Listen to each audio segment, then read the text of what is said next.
Settle yourself comfortably, perhaps with a blanket tucked around your legs. As we journey back to a world far removed from the hum of electricity and the ticking of digital clocks, tonight we will step quietly into the stone corridors of a medieval monastery, a place where the air is cool and carries the scent of candle wax and damp stone, where the silence is shaped by the measured rhythm of bells, and where life, from the moment you wake to the moment you sleep, is dictated by a schedule older than memory itself. From the outside, it seems peaceful. Men in long robes, chanting in harmony, moving slowly between chapel and cloister. But behind that stillness lies a life of strict discipline, of tasks repeated endlessly, of sleep interrupted by the call of prayer in the cold hours before dawn. Over the course of this journey, we will explore the exhausting daily routine of the medieval monk, the remarkable life of Hildegard of Bingen, the secretive culture of the scriptorium, and the unexpected indulgence of feasting with the abbot. But first, we begin in the pre-dawn darkness, with the cold toll of a monastery bell. Imagine yourself asleep on a narrow wooden bed, the straw mattress beneath you rustling faintly with every movement. The air is cold. It is always cold here, even in summer, and the heavy wool blanket only partly keeps out the chill. Suddenly, the deep resonant sound of a bell rolls through the dormitory. 1, 2, 3 measured chimes. It is the signal for matins, the night prayer, and it means you must rise, no matter how deep the darkness, no matter how heavy your eyes. It is 3 a.m. There is no lingering in bed, no waiting until the warmth returns. In the monastic life, obedience is immediate. You swing your feet to the cold stone floor, feeling the chill bite at your skin. Around you, other monks are already moving silently, their robes swaying softly as they shuffle towards the chapel. The only light comes from a few flickering torches in iron brackets along the wall. The shadows stretch tall and wavered with the movement of the flame. Outside, the courtyard is silent except for the faint rustle of wind through the cloister garden and the occasional hoot of an owl somewhere in the dark.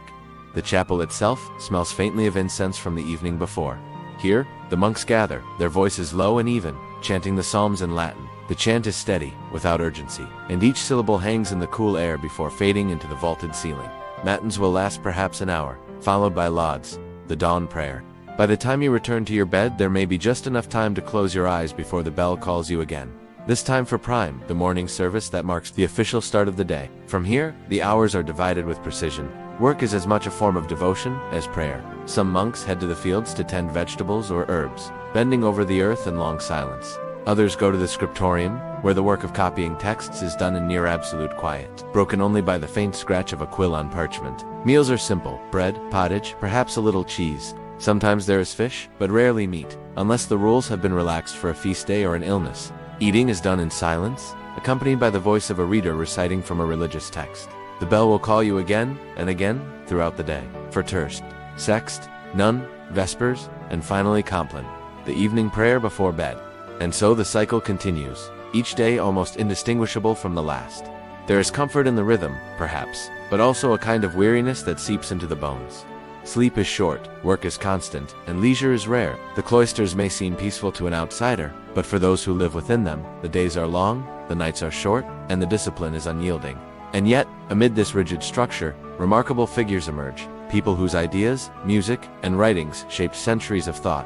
One such figure was Hildegard of Bingen, whose visions and intellect defied the limits of her cloister walls. Imagine a stone room in the Rhineland, sometime in the 12th century. The air is cool and faintly scented with beeswax and pressed herbs. A single narrow window lets in a blade of pale morning light, cutting across the wooden writing desk where parchments lie in neat stacks. Somewhere nearby, a low hum of voices drifts from the chapel, a gentle chant in Latin, the syllables rising and falling in slow, measured time. Here, in such a world, Hildegard of Bingen's life unfolded. Born in 1098, in the lush green lands of what is now Germany, she entered the religious life as a young girl, offered, as many daughters of the nobility were, to the church. From the start, she was marked by something unusual. She spoke of visions, radiant, complex visions that came to her in moments of stillness and prayer. At first, these were private, carried in the quiet chambers of her mind. But over time, they would define her life and legacy. Her days followed the same strict monastic schedule you've already come to know from our earlier journey into monastery life. The bells, the prayers, the carefully allotted hours for work, study, and rest. Yet within this rigid framework, Hildegard found her own rhythm, one shaped by creativity and a constant dialogue between the earthly and the divine. She composed music, weaving melodies that floated above the drone of monastic chant, luminous and otherworldly. You might picture her at a wooden table in the scriptorium, quill in hand, drafting her great theological works, Liber Vitae Meritorum, and Liber Divina. Her handwriting is steady but elegant, the ink dark against the pale surface of vellum. She writes not only of theology but of the natural world, the properties of plants, the movements of the stars, the humors of the body. Her mind roamed wide, unconfined by the narrow roles often assigned to women in the Middle Ages. And yet, the world outside the cloister was still very much governed by men. The hierarchy of the church was steep and rigid. For Hildegard to share her visions and writings with the world, she needed the endorsement of those in power. She corresponded with popes, emperors, and bishops, letters that, even today, reveal her unflinching confidence. In one, she gently but firmly rebukes clergy for moral failings. In another, she advises rulers with the authority of someone convinced her words are divinely inspired. Her visions were not merely mystical episodes. They were deeply structured, filled with symbolic architecture, towers, wheels, and spheres of fire. Images she later had illustrated in glowing, jewel-like colors. Imagine unrolling a medieval manuscript and seeing the vivid blues and golds, each brushstroke illuminated by the flicker of a candle. In the evenings, after the last prayer had faded into silence, she may have walked in the cloister garden. The plants she tended were more than food or medicine. They were living texts, each with its own healing properties and spiritual significance. The wind in the trees, the rustle of leaves, the scent of rosemary and sage, these two were part of her theology. Hildegard lived into her 80s, a remarkable span for the time, her final years filled with writing, composing, and advising. She left behind a body of work so varied: theology, music, natural science, poetry, that it defies any single label. She was a mystic, yes, but also a scientist in the language of her age, and a woman who navigated a male-dominated world not by shrinking into silence, but by expanding into every space she could reach. And so, as the bells toll softly in the distance, we leave Hildegard's stone-walled world, carrying with us the image of a woman who saw visions not as private treasures, but as gifts to be shared, wrapped in the slow, careful language of the scriptorium and the soaring melodies of the chapel. The scriptorium was the monastery's quiet engine of memory, a narrow chamber lined with heavy oak desks, each angled toward the light of a high, narrow window. The air inside was cool, tinged with the faint smell of vellum, animal skin scraped smooth until it shone, and the sharp bite of oak gall ink. Even in the depths of winter, the room was kept just warm enough to prevent the ink from thickening in the cold. A single candle might be allowed at each desk, its small flame trembling in the drafts that curled through the stone. Here, monks and scribes sat for hours, their bodies hunched in concentration. The steady scratch of quills was like the pulse of the room, broken only by the occasional cough, the soft murmur of a prayer before writing the name of God, or the sharp tap of a knife, scraping away a mistake. Some hands worked slowly, forming letters with care so deliberate that an entire day might produce only a single page. Others worked with a practiced rhythm, each stroke of the pen flowing like water, years of repetition turning writing into a form of breathing. The work was exhausting in its stillness. Eyes blurred from focusing on cramped Gothic script. Shoulders ached from leaning over the slanted desk. Fingers were stained black-blue from the ink, the skin rough from handling parchment. Yet for many, the scriptorium was not a place of punishment, but of purpose. A space where the act of copying became a silent prayer, a way of binding oneself to the eternal. Most of the manuscripts were predictable: psalters, gospels, antiphonals for the choir, margins lined in red, capital letters illuminated with gold leaf that caught the light like a fragment of dawn. But hidden among the shelves were volumes that told other stories. A herbal with careful drawings of plants, their roots and leaves inked in delicate green, their uses noted in a mix of Latin and the local tongue. A book of astronomy, charting the rising and setting of constellations, its diagrams ringed with annotations in a hand long dead. A worn copy of Pliny's Natural History, copied and recopied since Roman times. And then, there were the books not spoken of openly. Texts from scholars whose ideas leaned too far from church teaching, works of philosophy that asked dangerous questions, tales from distant lands that blurred the line between truth and myth. These volumes were not destroyed. Their knowledge was too valuable, but they were kept in the armorium's locked cabinet, their existence known to only a select few. Sometimes, a trusted scribe would be given the quiet task of making a copy, the work done at night under the flicker of a single candle, the door barred against interruption. In this way, the scriptorium became something more than a place of copying. It was a borderland, between faith and doubt, between preservation and censorship, between the written word and the whispered one.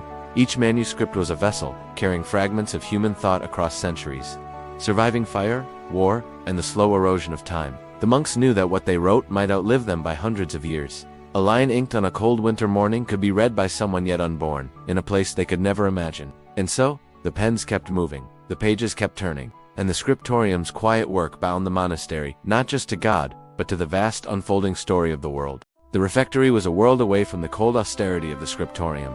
Here, the air was warm with the smell of baking bread, spiced stews, and the faint sweetness of honeyed wine.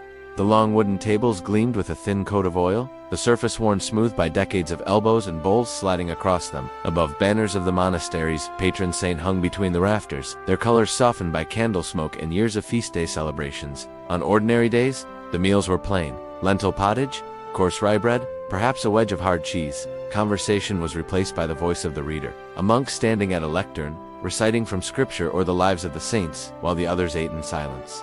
But tonight was different. It was the feast of Saint Benedict, the monastery's founder, and silence was replaced by a low hum of anticipation. The abbot sat at the high table, his chair carved with vines and saints, a position both of honor and responsibility. Before him, the dishes were set with a generosity rarely seen: roasted capons with crisp, golden skin, bowls of river fish poached in herbs, platters of root vegetables glazed in butter and honey. A jug of wine, deep red and fragrant, stood ready to be poured, a rare indulgence allowed only on feast days. The brothers entered in order, bowing before taking their seats. The clatter of trenchers and the pouring of ale mingled with the muted strains of a psalm sung in thanksgiving. At a signal from the abbot, the servers moved quickly, ladling stew, cutting bread, filling cups. The room filled with the soft rhythm of eating, spoons scraping bowls, bread breaking, a murmur of voices rising like the slow building of a tide. For the younger monks, this was a rare glimpse into the abbey's moments of joy. They watched the abbot lean toward the prior with a quiet smile, listened as old stories were told about abbots past, about years when the harvest was so poor that the feast consisted only of onions and boiled greens. Here the distance between ranks seemed to narrow.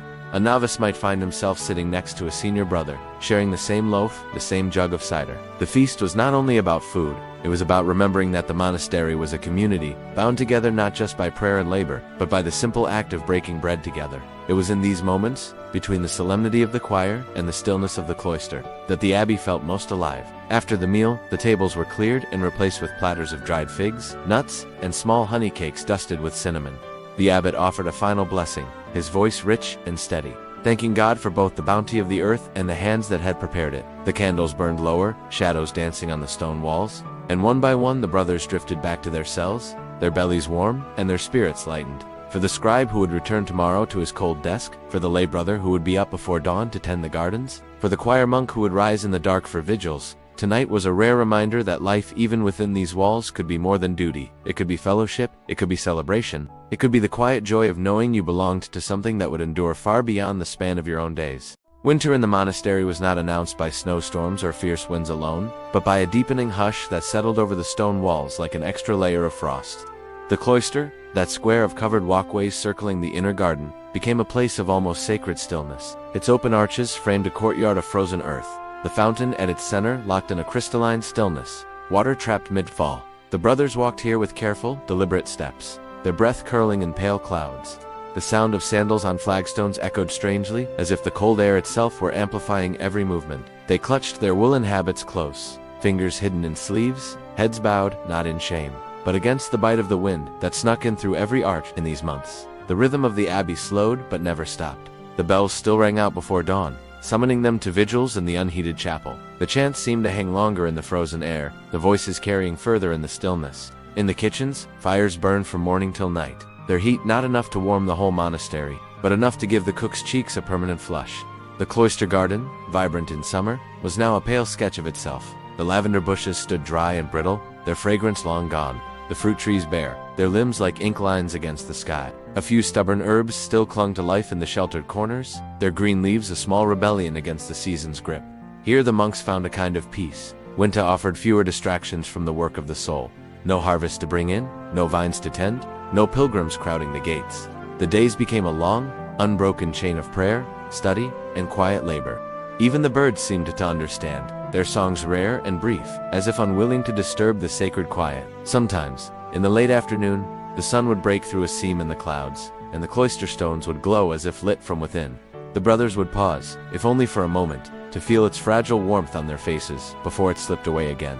It was a reminder that winter was not a prison, merely a season, one that would pass as surely as the bells would toll again tomorrow. In this silence, the monastery seemed to exist outside of time. Centuries might have passed in the turning of a few pages in the library, or in the measured steps of a monk making his circuit around the cloister walk. The winter cloister taught patience, endurance, and the strange joy that comes from learning to live without excess. And when spring finally came, when the fountain's frozen arc would break into running water, when the lavender would stir and release its fragrance, when the first swallows would dart back through the open arches, The brothers would greet it not with noise, but with the same calm reverence winter had taught them. For here, every season was a teacher, and every silence a kind of prayer. In the monastery, life did not move forward in years, or even in seasons, but in the steady, unyielding toll of the bells. Each ring was both a summons and a farewell, calling the brothers to prayer, to work, to table, to rest, and quietly marking the passing of moments that would never return. The outside world, with its wars and merchants and ever-shifting rulers, might roar and tumble with urgency, but here, behind the walls, time folded in on itself. The days were a repetition, yet never the same psalms sung at matins, but in a slightly different voice, the same bread broken at dinner, but baked from a new day's grain. It was not a life of ease, the winters bit hard, the work was constant, the rules strict. But for those who had chosen it, the rhythm itself became freedom, a freedom from the frantic chase after novelty, from the restless hunger for more than what one already held. Every space here held meaning. The cloister was not merely a walkway, but a path for meditation. The library was not only for books, but for storing centuries of thought. The refectory was not just a dining hall, but a place where bread became a daily sacrament. And the chapel, the heart of it all, was where the voices of generations still seemed to hum in the stones. For the monks, death was not an end so much as the completion of a long chant. When the final bell tolled for one of their own, it was not with grief alone, but with the quiet certainty that another voice had joined the eternal choir. Outside these walls, empires would rise and fall, languages would change, maps would be redrawn.